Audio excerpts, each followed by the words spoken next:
Season 3 episode 7। ये episode start होता है और हमें यंग डॉन सालामांका दिखाए गए हैं। वो चेयर पर बैठे हुए होते हैं और वो दो जो ट्विंस है वो खेल रहे होते हैं।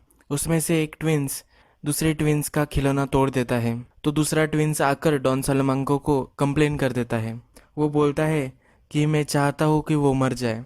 तो जिसने टॉय तोड़ा हुआ होता है उसको डॉन सालामांको बुलाते हैं, उसको एक बियर देने को बोलते हैं, और जब वो नील होता है तो उसका सर पानी में डाल देते हैं और दूसरे को बोलते हैं कि तुम्हें यही तो चाहिए था ना। दूसरा बच्चा डर जाता है और डॉन सालामांको का हाथ वो दूर करने लगता है। फिर थोड़ी देर बाद वो अपना हाथ हटा लेता है। वो बोलते हैं कि family is everything. Next scene में हमें फिर से वही ट्विंस दिखाए गए हैं जो हमारा अब टाइम पीरियड चल रहा है वहाँ। वो फिर से उसी टेम्पल पर आते हैं और वो हैंक का फोटो वहाँ रखते हैं।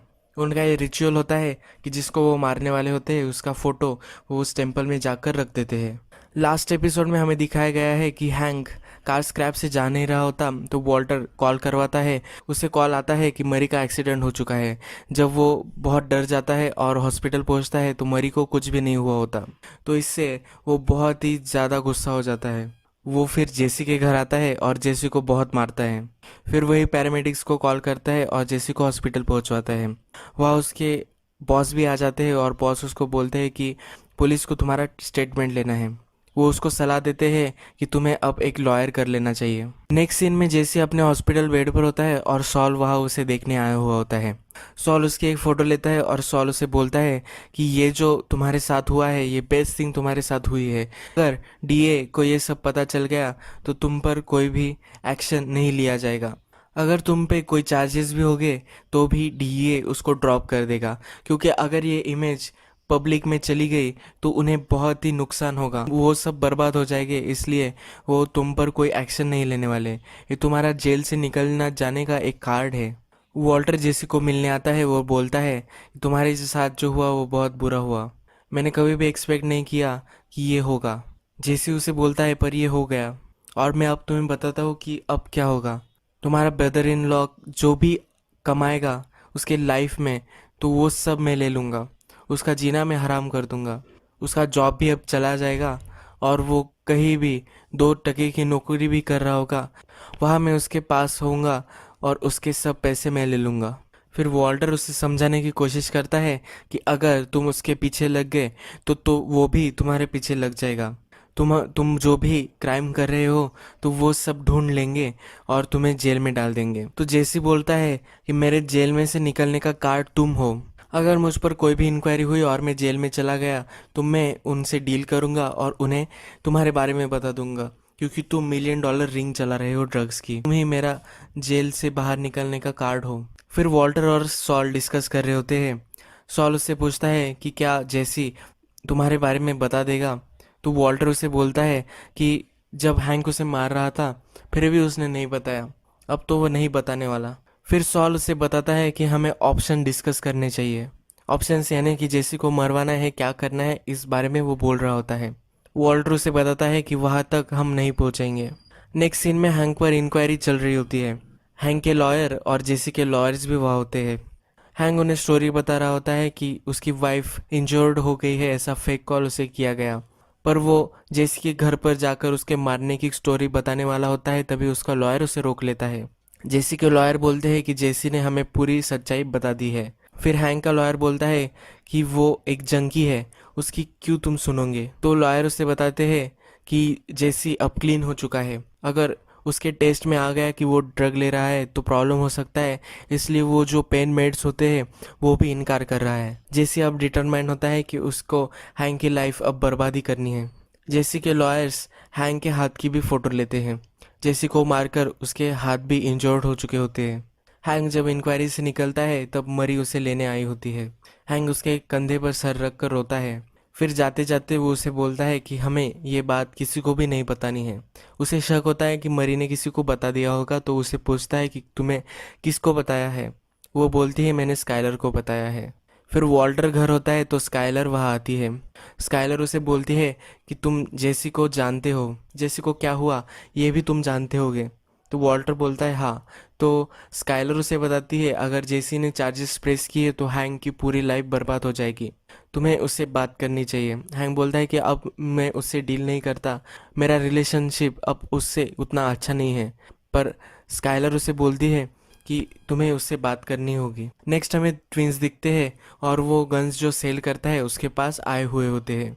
वो उसे बुलेट प्रूफ वेस्ट भी दिखाता है, वो उसे पहनने के लिए बोलते हैं। जब वो पहनता है तो एक ट्विन उसे गोली चला देता है। वो देखता है कि गोली आर पार गई या नहीं। बेस्ट जो वेस्ट होते हैं वो पिकअप कर लेते हैं, उसको पैसे देकर वहाँ से चले जाते हैं। हमें लगता है कि अब इसे मार देंगे, पर वो उसे नहीं मारते। जब गेल और वॉल्टर अपने लैब में होते हैं, वो मेथ कुक कर रहे होते हैं, तो एक बड़े कंटेनर में जो स्लज होता है उसका टेम्परेचर वॉल्टर को 85 पे चाहिए होता है, पर गेल ने उस टेम्परेचर को 75 रख दिया होता है। तो वॉल्टर उस पर बहुत चिढ़ जाता है। वो बोलता है कि पूरी बैच अब रुइन हो गई है, मैंने स्पेसिफिकली बोला था कि मुझे 85 ही चाहिए। गेल उसकी माफ़ी मांग लेता है। हैंक और मरी घर पर बैठे हुए होते हैं। हैंक को फिर से इंक्वायरी के लिए जाना होता है। मरी हैंक को बोलती है कि तुम कुछ भी झूठ बोल सकते हो, तुम बोल सकते हो कि जेसी ने तुम पर पहले हमला किया और उसके बाद तुमने उसे मारा। पर हैंक डिनाई करता है कि मैं ऐसा झूठ नहीं बोल सकता। हैंक बोलता है कि जब से टुको को मैंने मारा है तब से मुझे प्रॉब्लम स्टार्ट हो गई है, मुझे पैनिक अटैक्स आते हैं और मुझे कुछ भी अच्छा नहीं लगता, मेरी नींद हराम हो गई है और मुझे खाना पीना भी अच्छा नहीं लगता। वो मरी के पास अपना दिल हल्का करता है। वो बोलता है कि मैं अब कॉप नहीं रह सकता। वॉल्टर फिर गस को कॉल करता है और उससे बताता है कि मेरा और गेल का कुछ जम नहीं रहा, मेरी और जेसी की जो टीम थी वो बेस्ट थी और मैं जेसी के साथ ही अच्छे से काम कर सकता हूँ। गस मान नहीं रहा होता तो उसे बोलता है कि हमने जब डील की थी तो तुमने बताया था कि मेरी लैब में मैं कुछ भी कर सकता हूँ, ये लैब पूरी मेरी है, मुझे पूरा कंट्रोल मिलेगा। थोड़ा हेसिटेट करने के बाद गस मान जाता है। वॉल्टर ये ऑफर जेसी को सुनाता है। वो बोलता है कि हम अब 50-50 पार्टनर्स रहेंगे, 1.5 मिलियन तुम्हारा कट होगा 3 मंथ्स के लिए।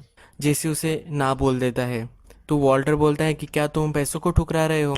तो जेसी बोलता है कि मैं पैसों को नहीं, मैं तुम्हें ठुकरा रहा हूँ। वो बहुत ही चिढ़ जाता है और बोलता है कि जब से तुम मेरी लाइफ में आ गए हो तब से मेरी लाइफ तबाह हो गई है, मुझे इतना अकेला कभी भी मेरी लाइफ में महसूस नहीं हुआ। तुम मेरे बारे में सोचते भी नहीं हो, जो तुम्हें चाहिए सिर्फ वही, उसके बारे में ही तुम हमेशा सोचते हो। तुम्हें तो मैंने कुक किया हुआ मैथ भी अच्छा नहीं लगा था। वॉल्टर जाते जाते उसे बताता है कि तुम्हारा मैथ अच्छा है, कुछ भी फ़र्क नहीं था तुम्हारे और मेरे मैथ में। जब वो घर आता है तब जेसिक ने उसका मन चेंज किया होता है और उसे बोलता है कि हम पार्टनर रहेंगे। तो वॉल्टर मान जाता है, 50-50 पार्टनर हम रहने वाले हैं। फिर अपनी इंक्वायरी में हैंक बताता है कि उसने कंट्रोल लूज कर दिया था और उसने फिर जेसी को बहुत मारा। वो पूरे कॉन्सिक्वेंसेस एक्सेप्ट करने के लिए रेडी होता है। उसका बॉस उससे फिर गन ले लेता है, उसका बैच भी उसे देने के लिए बोलता है। हैंक जब लिफ्ट पे होता है तो उसके बॉस वहाँ आकर उससे बोलते हैं कि जेसी अब कोई चार्जेस नहीं प्रेस करने वाला। हैंक को ये सुनकर ज़रा अच्छा लगता है। हैंक जब अपनी गाड़ी में होता है तब वो उसे एक कॉल आता है। उस कॉल पर एक आदमी बोलता है कि तुम्हें मारने के लिए 2 लोग आने वाले हैं, सीधे 1 मिनट में वो वहाँ पहुँच जाएंगे, तुम्हें जो करना होगा तो तुम वो कर लो। हैंक बिलीव नहीं करता और रुकता है 1 मिनट के लिए और वो नज़र रखता है कि उसके आसपास क्या चल रहा है। उसमें से एक ट्विंस उसके गाड़ी के पीछे आता है, वो उसके गोली मारने वाला होता है। वो शूट भी करता है पर हैंक के सिर्फ हाथ पर ही गोली लगती है। वो उसे अपनी कार से उसके पैर कुचल देता है। दूसरी तरफ से और एक ट्विन आता है। हैंक वहाँ से जल्दी से निकलकर पार्किंग लॉट में छिप जाता है। वो ट्विन उसे ढूंढते ढूंढते आ जाता है। हैंक फिर उस पर गोली चलाता है पर उसके पास बुलेट प्रूफ वेस्ट होता है, इसलिए वो कुछ भी नहीं कर पाता। वो हैंक के चेस्ट पर गोली चलाता है और फिर उसके हेड पर भी गोली चलाने वाला होता है, पर वो बोलता है कि इतना आसानी से तुम्हें मैं कैसे मार दूँ। वो फिर एक एक्स लेने जाता है। हैंक के पास गोलियां नहीं होती, पर जो ट्विन होता है उसकी एक गोली नीचे पड़ी हुई होती है। हैंक उस गोली को गन में डालता है और जब वो ट्विन उसे मारने ही वाला होता है उसके सर पर वो गोली चला देता है। यही एपिसोड ख़त्म हो जाता है।